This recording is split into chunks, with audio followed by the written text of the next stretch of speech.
Shalom, perkenalkan nama saya Krista Marcelin Popo, saya dari kelas A1 Keperawatan dengan NIM 21142010203. Tujuan saya membuat video ini adalah untuk memenuhi ujian akhir semester pada mata kuliah Pendidikan dan Promosi Kesehatan. Kita masuk pada pembahasan yang pertama, yaitu identitas kebutuhan belajar klien. Pengkajian dapat dimanfaatkan untuk lebih mengenal gaya belajar suatu populasi dengan mengenal gaya belajar. Pengkajian tipe ini dapat membantu pengaji memahami metode pilihan seseorang dalam belajar seperti gerakan, lisan, visual, interpersonal, matematis, logika dengan musik atau secara natural. Ada pula tujuan pendidikan kesehatan klien, yaitu untuk memberi informasi yang pada tingkatan lebih lanjut dapat memicu kesadaran masyarakat mengenai program atau gerakan yang tengah dikencangkan oleh pemerintah. Segala aktivitas promosi kesehatan memiliki tujuan memberi informasi bagi masyarakat terkait segala hal yang bertujuan pada peningkatan kualitas kesehatan, baik itu kesehatan individu maupun masyarakat.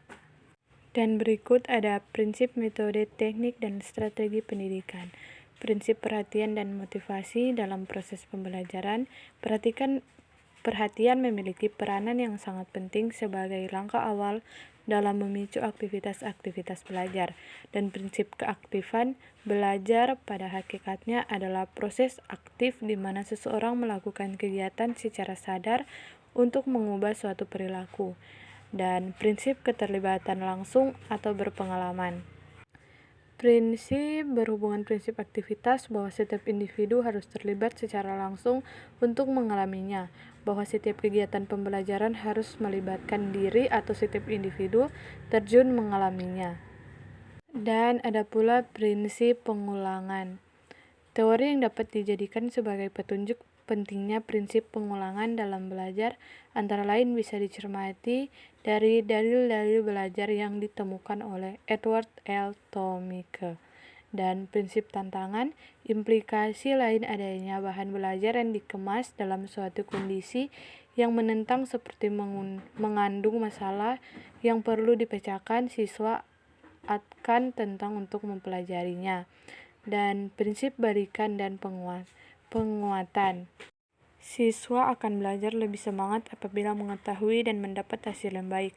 Apalagi hasil yang baik merupakan balikan yang menyenangkan dan berpengaruh baik bagi usaha belajar selanjutnya. Dan ada prinsip perbedaan individual. Perbedaan individual dalam belajar yaitu bahwa proses belajar yang terjadi pada setiap individu berbeda satu dengan yang lain secara fisik maupun psikis. 2. Ada metode. Jadi menjelaskan bahwa metode adalah cara yang digunakan guru dalam mempelajarkan siswa. Selain itu, metode juga bisa dipahami sebagai cara kerja yang teratur dan bersistem untuk dapat melaksanakan suatu kegiatan dengan mudah dan sistematis.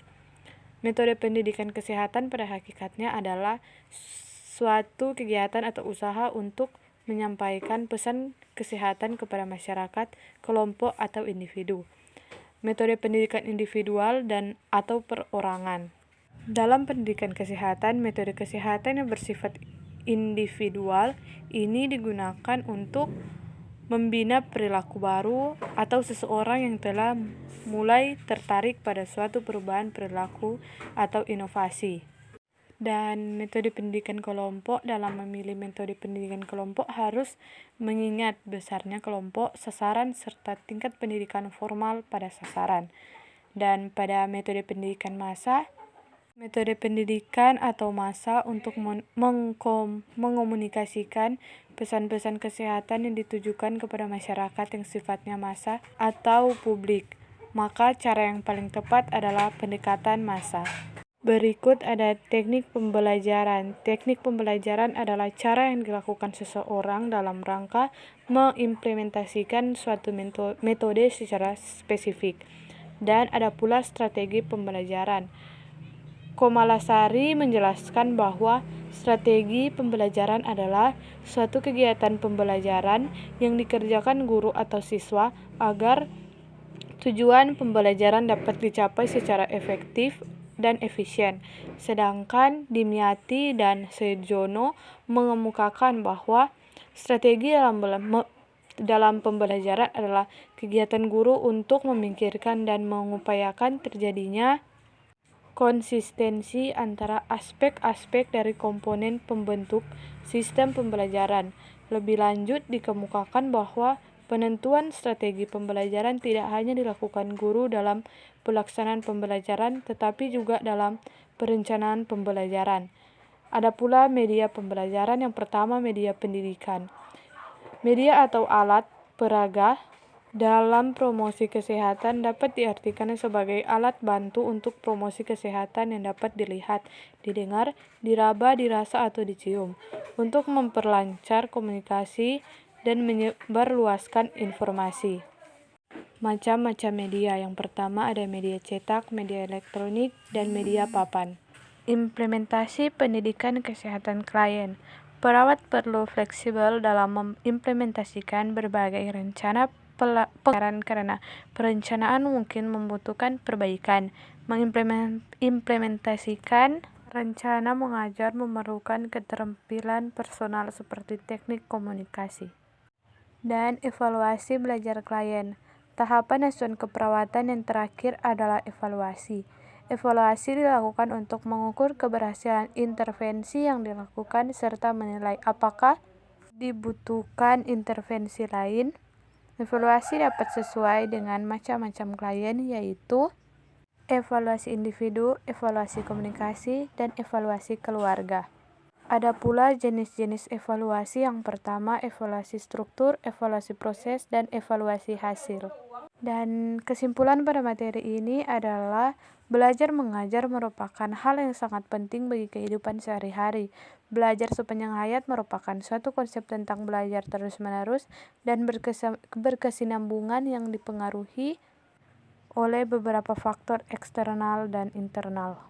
Di akhir video, saya ingin mengajak teman-teman untuk bergabung bersama kami di Universitas Pemohonan Indonesia Manado, karena di Universitas Pemohonan Indonesia Manado memiliki beberapa pilihan fakultas, antara lain ada Fakultas Pertanian, Fakultas Teknik, Fakultas Hukum, Fakultas Sastra, Fakultas Ilmu Sosial dan Politik, dan Fakultas Keperawatan. Jadi tunggu apa lagi? Ayo bergabung bersama kami di Universitas Pemohonan Indonesia Manado. Terima kasih.